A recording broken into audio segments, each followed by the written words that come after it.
Parce que si nous sommes ici, c'est parce que nous nous sortons d'abord et avant tout des citoyennes et des citoyens.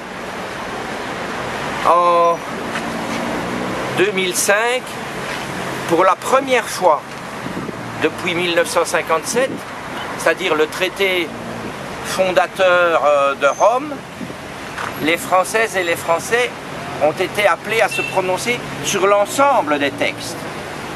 En 92, on s'était prononcé positivement sur Maastricht et rien que sur Maastricht. Mais entre 92 et 2005, rappelez-vous le slogan de Jacques Delors pour inviter à dire oui à Maastricht. Dites oui et on fera l'Europe sociale tout de suite après.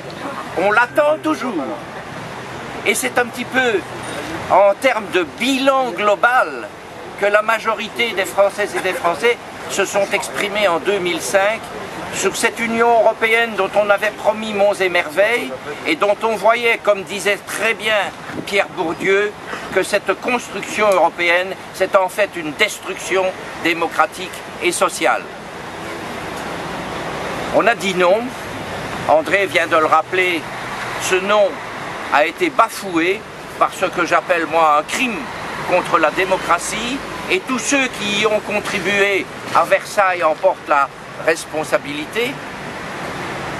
Et cette Europe que nous ne voulions pas, mais dont beaucoup en 2005 pensaient encore qu'une autre Europe était possible, la suite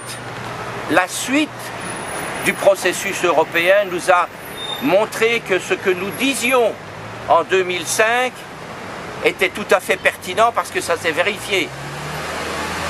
Ce qui s'est vérifié, c'est le mépris de plus en plus total de la souveraineté populaire. Et je me permets de rappeler les deux horribles traités de 2012, le mécanisme européen de stabilité et ce qu'on appelle pour faire court le pacte budgétaire. Et puis, vous le savez comme moi, cette négociation qui est en cours avec les États-Unis d'Amérique pour un traité transatlantique, et si j'ose appeler ça un bouquet final, la déclaration de M. Juncker, un président de la Commission européenne qui, pendant des années et des années, a favorisé l'évasion fiscale en Europe, M. Juncker qui dit « il n'y a pas de vote démocratique contre les traités ratifiés ».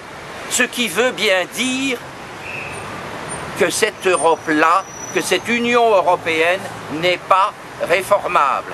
Et je crois que pour tous ceux qui en rêvaient, eh bien, le résultat des 10 années écoulées, c'est que beaucoup de gens pensaient à une Europe possible et aujourd'hui, encore davantage de gens sont convaincus que cette Union européenne-là n'est pas réformable.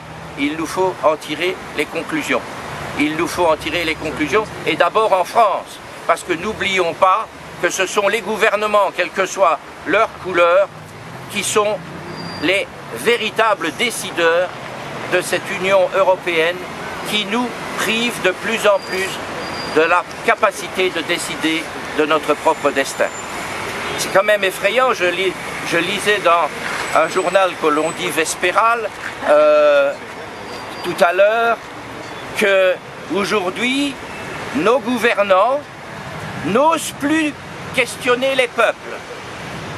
Si telle est la conséquence de l'Union européenne, il faut mettre fin à l'Union européenne.